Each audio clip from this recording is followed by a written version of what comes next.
Welcome to the Wild and Scenic Film Fest Media Lounge. I'm your host, Elisa Parker. It's such a pleasure to be with you. We're going to be with you all weekend long. We're here at the Nevada City Winery, and a big shout out as well to our volunteers. Hundreds of volunteers help make this festival happen. It's been 24 years, which is incredible. So much of our films talk about solutions, the natural outdoor world, and how we can be engaged in that, and how we are interconnected in this.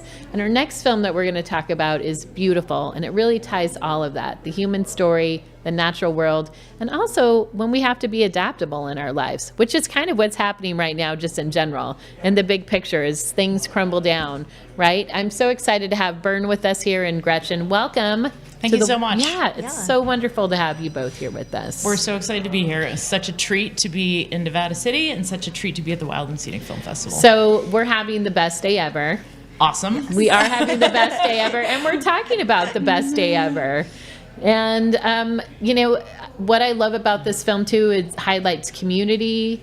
It highlights perseverance and resilience when things happen that you don't expect. What's possible for all of us, both in spirit as individuals and as together. Adaptive trails, adaptive biking. That's all I'm going to say. Do you want to give us a synopsis of it, Berne, and then we'll go from there? Sure. Okay. I always feel like I stumble when I try and give a synopsis of this movie because it's about community.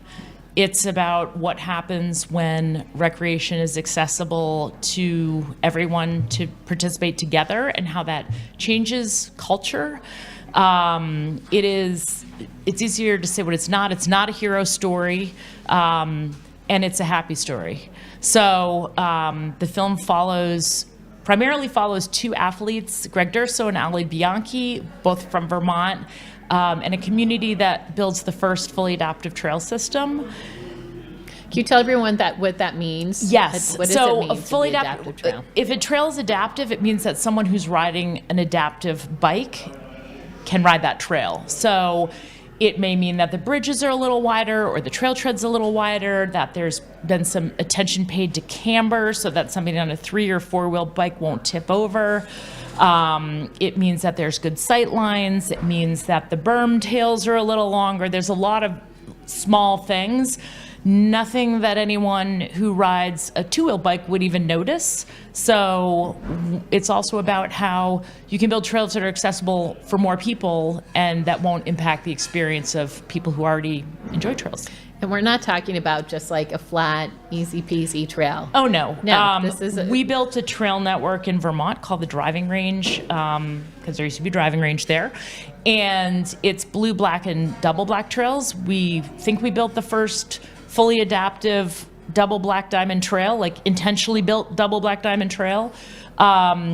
It was built by a teeny trail club in Vermont called Richmond Mountain Trails, and built by over 200 volunteers who put in more than 6,000 hours.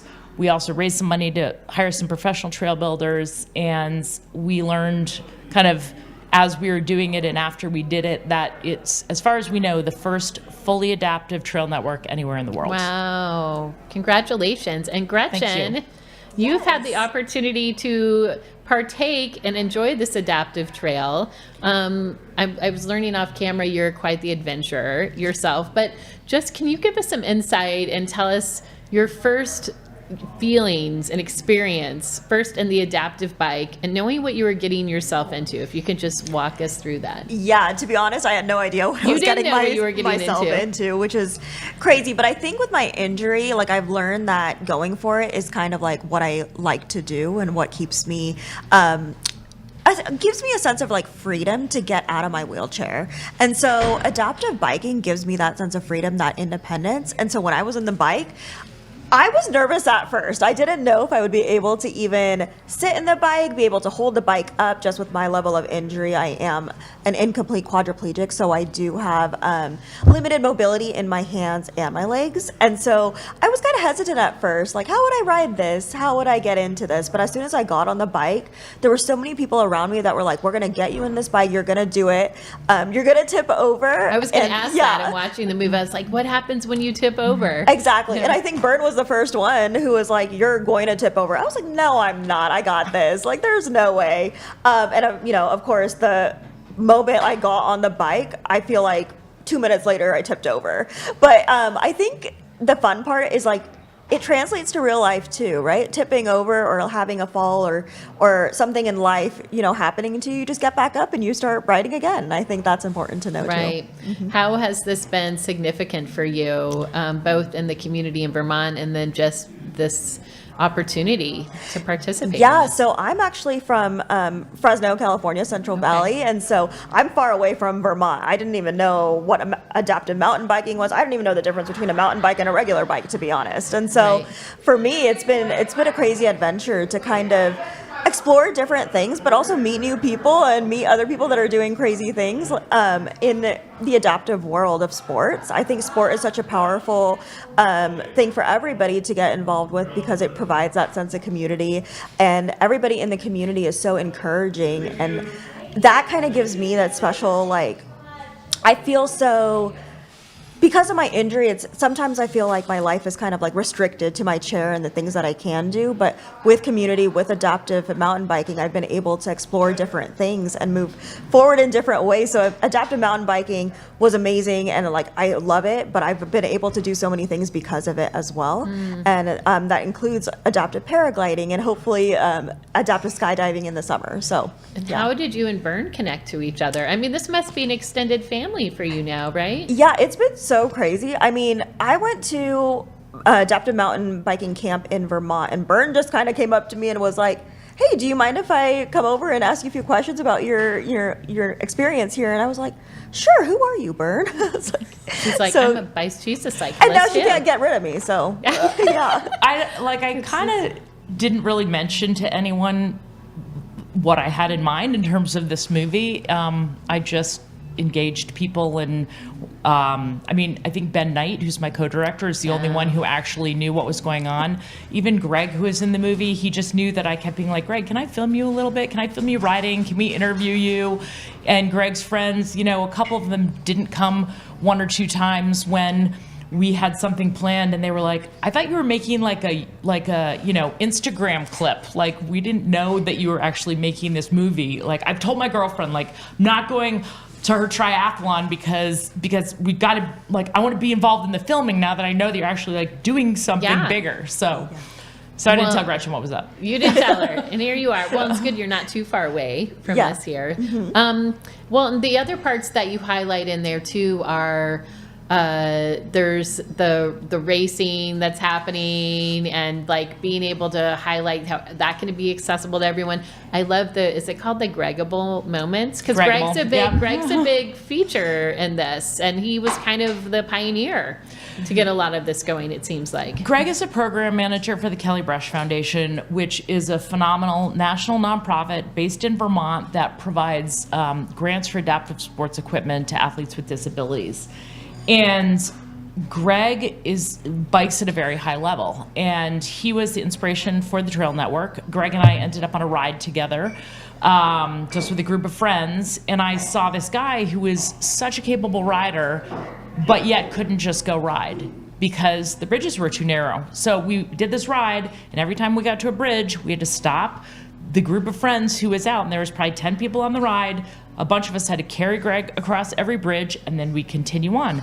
And it just seemed totally unfair to me that this guy who loves biking as much as I love biking couldn't just go ride his bike. He'd have to get a group of friends together to be able to go biking. Yeah. So that was the inspiration for the Trail Network, which Greg was involved in, but he had been working for years on getting permission for adaptive athletes to race in the US Open, which is supposed to be a race that is anyone can do it, but somehow in our like global definition of anyone, it doesn't seem to include people with disabilities. So hopefully with this film we can just shift that a little bit and help people realize that it doesn't matter if you're in a wheelchair, you're still a human being, you still have, if you're an athlete, you may have desires to compete or to do your sport at a high level. Like, there's this misconception that adaptive athletes need green trails or paved paths or just like easy things. And You sure do, and you're learning just like any of us do. But I mean, think about, if you're a skier or you do a sport, like if you're a skier and you skied Black Diamond trails before you got injured and you get back out skiing, you're probably not going to be happy on green trails. Exactly. Right.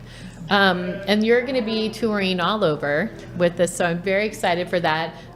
Real quick too, Gretchen, what would you say to everyone right now about why it's so important to see this film and to understand how it applies to us on our everyday lives? Yeah, I think for me, when I see the film, and I only saw it once before, this is going to be my second time watching it this time, and I think it's important to realize that, like I said before, power of sports translates to real life as well, and that includes community, but not everything necessarily is accessible in life, right? But everything is adaptable with the right people in your life, and that includes community. So if there's anything that you want to do it.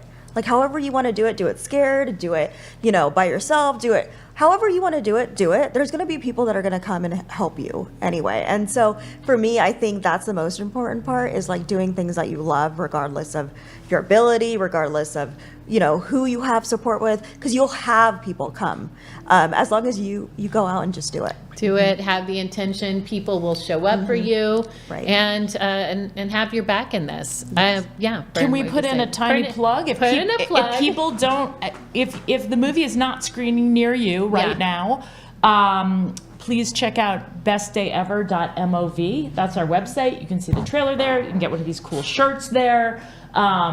We're a nonprofit. If it's something that you want to support financially, all donations are tax deductible. You can request a screening in your community. We are having so much fun screening this film for schools, for corporate lunch and learns, for parks and departments and trail builders and just everyone. So if there's not a screening near you, come schedule one. Thank you so much. Berne and Gretchen, best day ever. It's screening, and they're creating the best day ever here at the Wild and Scenic Film Festival. I'm Elisa Parker, and I hope you're as inspired as I am. I'm going to go do it. All right, we'll be right back. Thanks so much.